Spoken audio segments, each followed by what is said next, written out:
can make any decisions or have any vote about our business when you have no vested interest in our business? No, he's exactly right. Exactly right.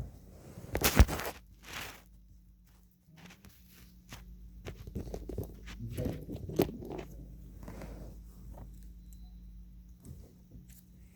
If you, I won't interrupt you no more till you finish. help yourself. No, listen, I That's just a wanna make good sure point. before you Yeah. start, everybody in here is on the books Yes, of being a tithe payer. yes. Amen. Now, let's look at the state of our church from a financial point. Now, and bear in mind, I have here something that the bank has required of us for the past 20 years, 17, because we paid our mortgage off. But in the interest of good bookkeeping, our chief financial officer continues to do this. And it's gonna help us as we move forward, particularly in trying to build a new church. It's our financial report. This details, and the word detail is accurate, it details our income, that is, the monies we receive, tithe, offering, Wednesday night, Sunday school, special gifts from the pastor. I don't let her, I try not to, well, she records it to the little first Sunday money you all give me. I try to keep all of that to myself. And sometimes I don't. She details all of this. All right? So this is a very detailed account of income. It's also a very detailed account of expenses. Not just the expenses, but the disbursements. Okay? And it includes our reserves. And we thank God this year we have a financial goal of trying to raise $100,000. And in February, I will give you a complete accounting of our financial state. The reason I'm not gonna do it tonight is because it would take too long. You all asked questions, it would simply take too long, but I'm gonna tell you some things, okay? Since we started the church in earnest, especially this building here, we've always run around between 125, and we've gone as much as, my memory serves me right, up to $135,000, $140,000 in total revenue. Never hit $150,000 in total revenue here at Christ Community. But I think we've come close to around $135,000 and $40,000 in total revenue. Our expenses has always been tremendous at this little church.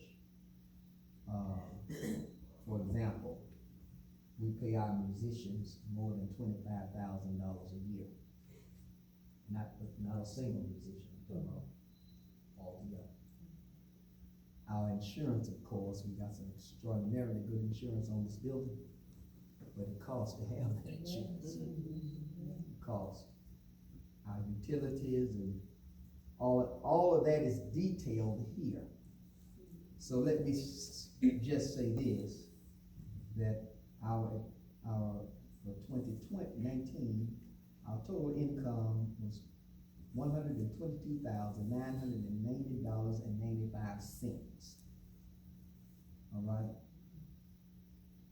Our total expenditures, well, our total disbursement for the year was $90,434.27.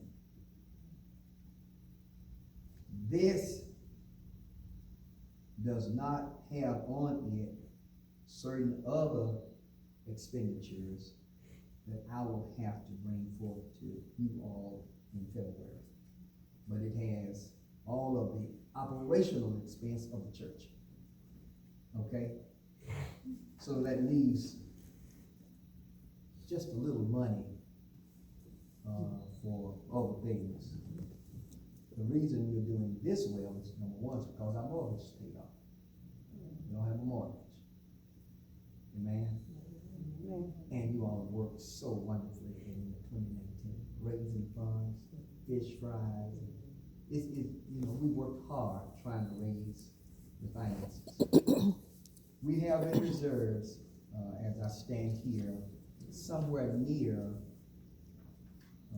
and the reason I'm saying it this way is because we have been cleared last Sunday, and most of you all were here last Sunday, and we got a one-time gift of $7,000 from Sister Jacinta Hall. But it looked like we may have in reserve somewhere near $80,000 as we approach our. We wanted to have 100,000, but 80,000 is more than we ever had.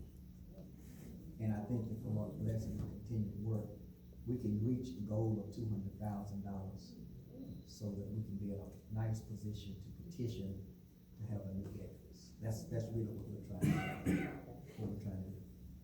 Now, bear in mind, we still got to maintain this church. Grass still got to be cut. Building got to be cleaned. Air conditioners got to be repaired. It really costs money to be here. It really does. It costs money to be here. Now, we're not like Pentecostal temple, but it costs money to be in this little building.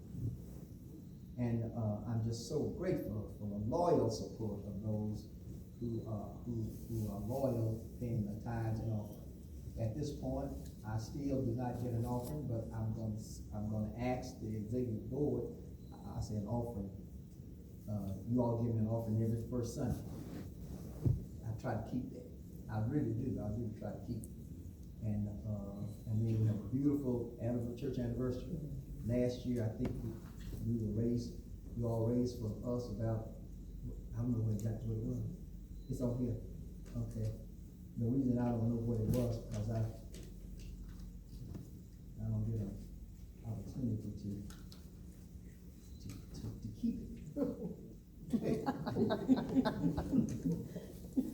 I tell you what, Sister Ruth, she may not want me to tell you. It's in that $80,000. Is in that $80,000. Sure is.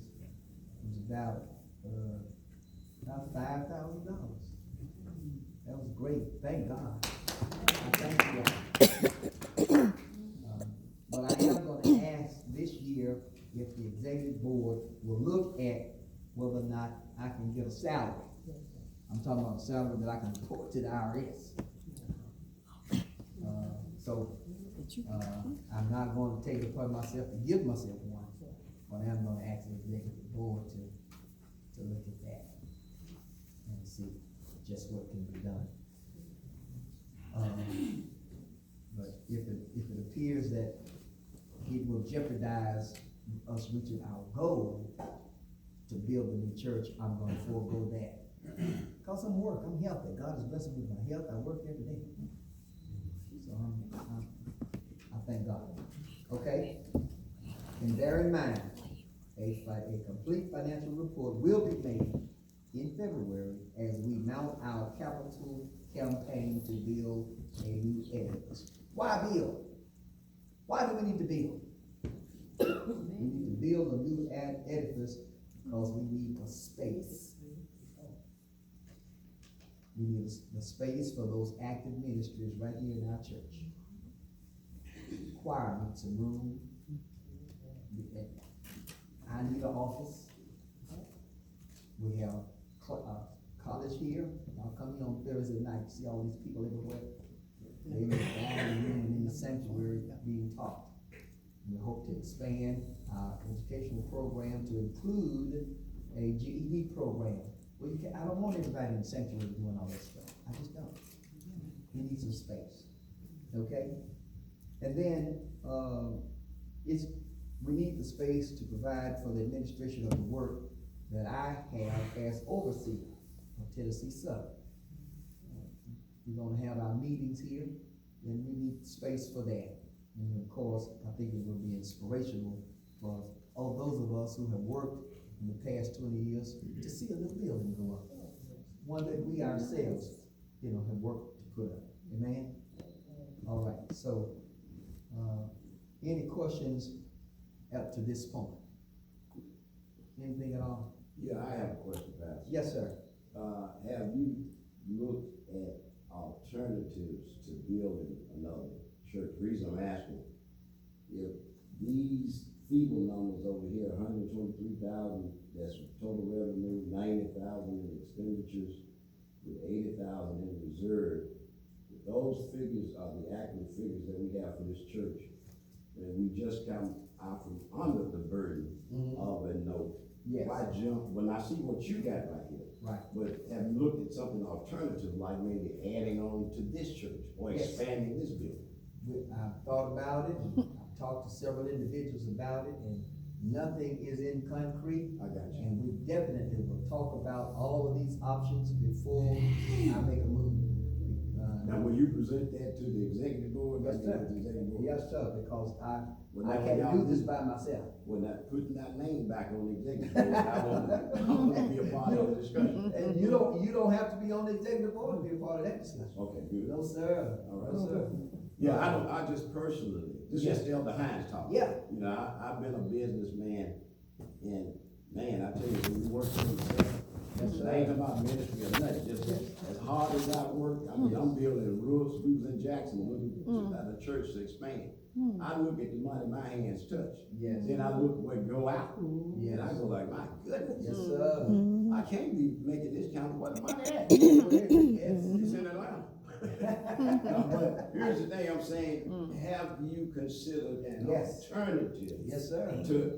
Cause in this way, you could probably have a fundraiser and allocate that money toward expanding here to keep us debt free so we can grow a little further. That's just my thought. I don't know how anybody else That's feel. what we I don't know how need. nobody feels. We need your honest Yeah, thought. I'm telling you. And during our meeting, we're gonna hammer all this out. February. Yes, because I can't do this by myself. Yeah. I don't intend to do it. I don't have the, even if I had $10 million, I wouldn't want to build a church by myself. I want it to be I want the church to belong to the saints. You follow what I'm saying? So the decision to move in the direction you want to go with the, providing the adequate space and more space. Now, of course, with Sunday school, yeah, I could go along with you with more space, because I hate to see Sister Hill in there teaching when everybody is so disrespectful of her class. Coming over there, eating, sitting down, talking, and all of us are guilty of it. Right. But then she needs to be in a room. Yes. She got the most delicate ears Yes. of any of the classes we have. Yes, sir. And she have to meet in there while we serving breakfast and everybody in there talking. How could she get anything done? Right. So I agree with you on the expansion. The thing I'm against is just putting a financial burden back on my back. That since we just came out from under this other note. I tell you, I really feel good and free. I love the way I feel now. I do. Yeah. I do. Just Save all that February. wait, no. What you want me to do? Let me give you all just a schematic. It's 8:15. Let me give you just a schematic Yeah. of how I propose to do this. I hope to build a church debt free. Okay. And with the appraisal and sale of this church and the content, it's gonna generate somewhere in the neighborhood, the building next door and our properties, not just this now, but the little dining room next door and this, the building next door, that belongs to us. When I say us, you can just as well say it belongs to us, because I'm gonna put it in the package. That house, got a house on Faxon, got one on Norwood, and I got another one up the street here, no, is it one?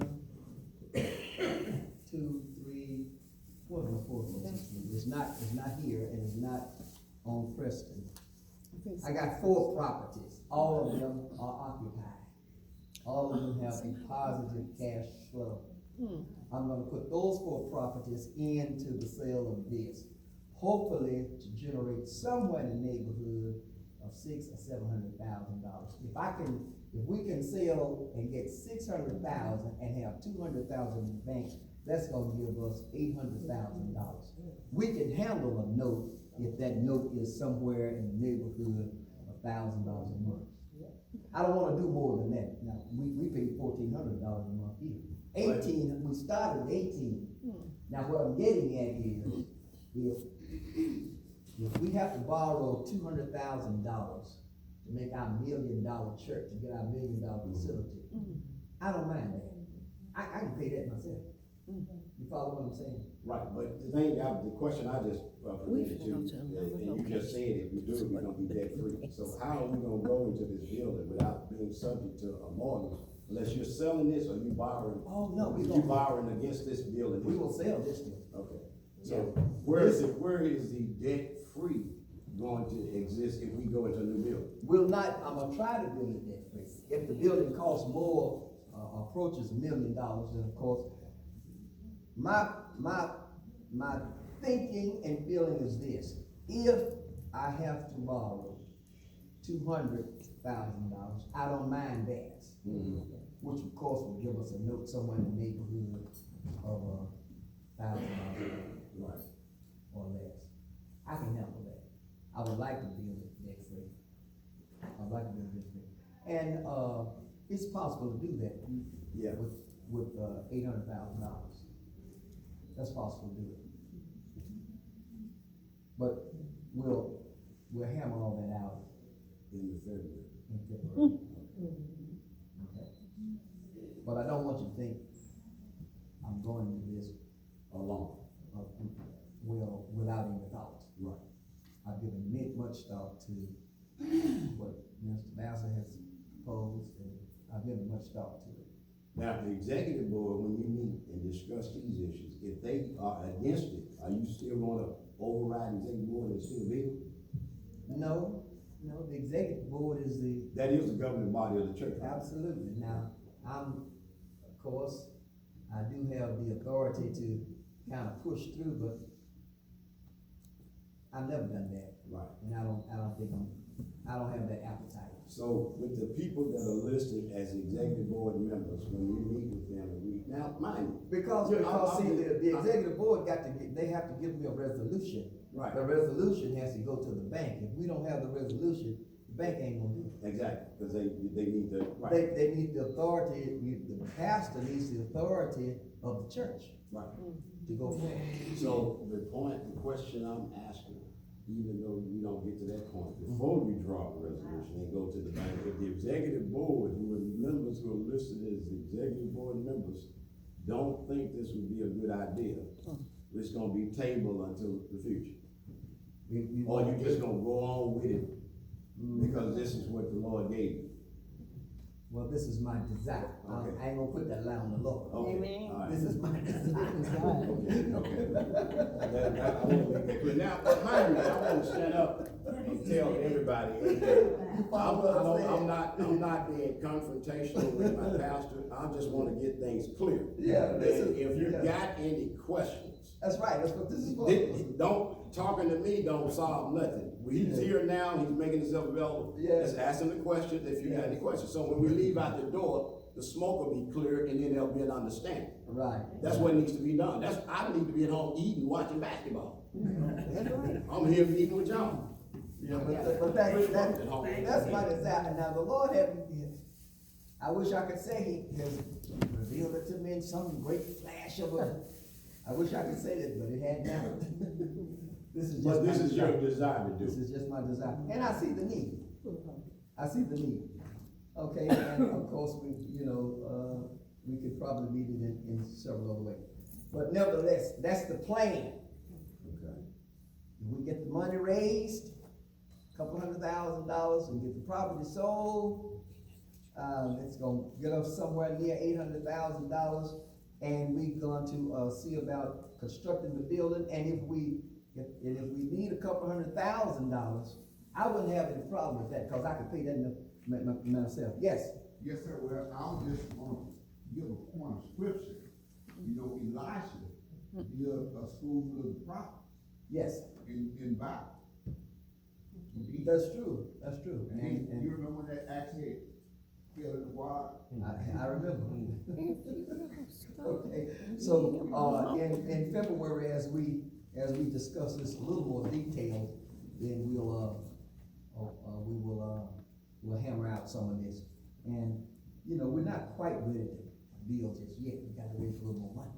Right. You know, And but one anyway, thing we you want to wanna get this straight make as we go with this here, forward. what he just said, Uh-huh. Elijah wasn't no pastor. He didn't lead the congregation. Yeah. Okay, now, let's look at the state of our structures. Now, these three main structures, of course, this building here, if you look online, you'll see it has a value of somewhere around $370,000. But that's without all of the fixtures and the pews Right. and all like that, and it does not include our dining room. Does not include the dining room, it's just this building standing alone. But if we include all of that, a little bit more than $400,000. A friend of mine sold a church down the street here, about half this size. Little, small building.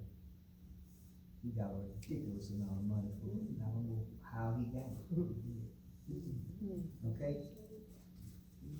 But the property on Faxon and the property on Norwood valued at $35,000, and of course, what I'm gonna do is make this suite. When we get ready to make our proposal, all I'm gonna ask is for a total of the four properties, $100,000, and they are occupied. So they have in other words, whoever buy this church and those properties, They got good money. that money from the houses will pay the note. I wish somebody had did that to me. It'll pay the note for the church. So, we're gonna make it real nice, because I want to, if the Lord said the same, and we approach this toward building, then I wanna make it so that it's very hard for a person not to buy. Not to buy. Of course, you know what our parking lot look like, and it's terrible. And I've been putting off doing anything to it with the hope of, if we're gonna do anything, let's just redo the whole lot. It's an asphalt parking lot, they don't last forever. A lifetime is considered 30 years. So I'm gonna give you a 30-year warranty on your roof. That's about 25 years, you know, expect it to last until you die. About 25 to 30 years is considered a lifetime, okay? As you can see, this rug has been worn, it's been here since we put it here, more than 20 years. And it needs repair. And some other repairs need to be done around the church. You cannot not live and maintain this building while we're trying to save money. It still takes money to do what we're doing, okay? And I wanna commend Sister Ruby. She has pinched and pulled and scraped and allowed us to, save the amount of money that we have.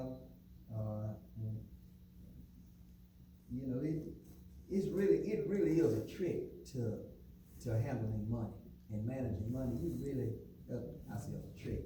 Not a trick, but it's a good management skills are required. If you want to move forward, you got to have some good management skills. You really have. And then keep people happy, keep the lights on, meet the creditors where they are without them taking everything. And I'm grateful to the Lord. And just because our mortgage is paid off, we still have a tremendous obligations here, tremendous obligations. Our speakers, we give all of our speakers an opportunity to speak. We give them all an offering. And then we have benevolence. A huge sum of money that comes out of our total budget. Is benevolence, Pastor, the largest expenditure of the church? It is for most churches. It's a considerable amount, but it's not the largest. The largest single expenditure, since we don't have a mortgage, is the musicians. We pay them almost $25,000. But we want them here. We want them here. Amen. All right. So, we're grateful to the Lord, and we're gonna beat it all out when we have our other meeting, in February. Okay? Now, what's our spiritual state? Since our church has been built, we've always hovered around 125 to 150 members. That's what we are today. And when I said this number, I mean individuals who are active in our church. Now you say, wow, do we have that many people in our church? Yes, we do. That's one reason, and you don't see them all every Sunday, but their money is here. That's one reason we are where we are, because individuals support us. They support us. And we're grateful to the Lord for that. And then you may have some individuals come through, leave, come through, leave, come through. You may not see, we got one or two members I see probably once a month, once or twice every 2 or 3 months, but they're paying the money. They're paying the money. They're calling me and talking to me, and I'm grateful to the Lord for that. Amen. So we're grateful and we thank God for that. And this year alone, we've gained more than 10 members. Angel McLean was our latest one. Harry Aldridge, Abigail, Robin, Jonathan, and Isaac, Brother Kramer, who sits over here, he named it. Melanie Boone and Lola and Joy, not Joy Vassar, your friend. Yeah. Maybe your name is with us. All right. And then we had some other people who joined, but as of now, we have to put them in the national. And then, of course, we got the 2 good babies. That's why I said more than. Yes, ma'am. Abigail's mother. Keisha. She joined before them. She joined before they came. Okay. But it wasn't in 2019. I don't know, when did Abigail join in 2019? No, she joined before. Right. She joined before. She's been here. She's been a member. County and I inactive. Yeah. So we thank God for that. And of course, we lost April and Marquise to Myra. Myra, and they up with Myra. She lives on Britain, out in North Memphis. And Brother Myron called me and I said, man, yes. She spent the money trying to drive over here. If she wants to come there and be there, please receive her. Amen. Mother Oliver passed. We lost Mother Oliver. And Sister Barbara Vassar, I was told she left us, but now she was here the other day. I didn't hear her testimony, and she testified. Did she testify she was not gone?